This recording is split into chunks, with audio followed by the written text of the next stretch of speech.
Aujourd'hui, le pôle entomo du Gnome a décidé de vous parler des collections de référence. Car en effet, même si cela peut sembler dater d'un autre temps, récolter des spécimens et les mettre dans une boîte avec une étiquette, c'est encore d'actualité pour les entomologistes. Cette habitude ne date pas d'hier, ce qui fait que certaines collections datent du 19e siècle ou même avant et recensent des dizaines de milliers d'individus. Par exemple, la collection Meyer, commencée en 1902, contient plus de 20 000 coléoptères et est conservée au Muséum national d'histoire naturelle de Paris. Le but de cette petite présentation est de discuter de l'intérêt de la création et de l'alimentation de telles collections, et aussi d'évoquer les questions morales qu'elles soulèvent. Tout d'abord, pourquoi les entomologistes continuent à créer des collections là où d'autres taxonomistes, comme les ornithologues, ont arrêté ces pratiques depuis très longtemps? Eh bien, la majorité de l'explication réside dans la diversité incroyable du taxon. Plus d'un million d'espèces recensées et 10 000 espèces décrites chaque année. Mais aussi dans le fait que les espèces sont souvent très difficiles à distinguer entre elles. La collection de référence est alors le meilleur moyen de pouvoir comparer les différents spécimens et de différencier les espèces. Cela permet tout d'abord de valider l'identité de nouveaux spécimens en les comparant avec des individus déjà déterminés. Ensuite, la collection peut aussi permettre de décrire de nouvelles espèces en remarquant des différences notables entre individus initialement considérés comme appartenant à la même espèce. Ces collections sont appelées des collections de référence, et leur but est de comptabiliser le maximum d'espèces différentes appartenant à un groupe précis d'insectes. Par exemple, la collection de coléoptères du Muséum de Paris. Il existe aussi un autre type de collection, la collection régionale. Elle regroupe des spécimens prélevés dans une région précise et est souvent plus généraliste au niveau du taxon étudié. Le but est d'avoir un aperçu des espèces de la région afin d'aider la mise en place de nouveaux inventaires dans la zone.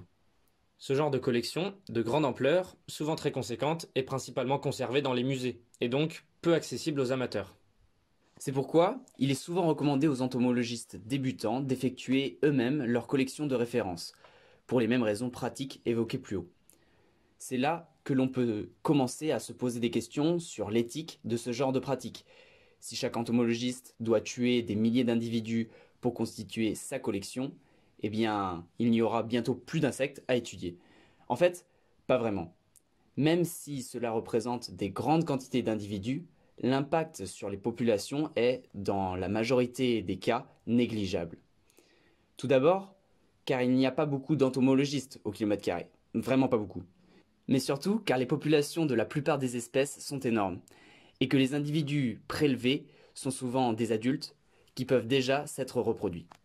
En réalité, les exemples de diminution de la population corrélée à la capture humaine sont faibles, et ne sont pas dus à des entomologistes qui effectuent une collection de référence, mais plutôt à des chasses d'insectes destinées à alimenter des collections esthétiques, réunissant les espèces jugées les plus belles. Ces prélèvements, visés sur quelques espèces et alimentant un marché beaucoup plus grand, peuvent être de réelles menaces. Une autre défense de la création de collections est le fait que, pour de nombreux taxons, la méthode d'échantillonnage elle-même tue l'individu. Le mettre en collection ou pas ne change donc rien aux impacts sur les animaux.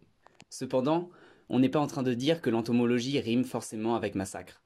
Les entomologistes, comme les autres écologues, doivent moderniser leurs pratiques, éviter les impacts sur la faune, trouver des méthodes qui ne tuent pas les spécimens, si elles existent, ou, au moins, limiter les prélèvements sur des espèces fragiles. Pour certains taxons, comme les libellules ou les papillons, des photos suffisent généralement à la détermination et la création d'une banque d'images peut être largement suffisante. Les collections de référence, du fait des origines diverses des spécimens, ont un intérêt non seulement national, mais aussi mondial.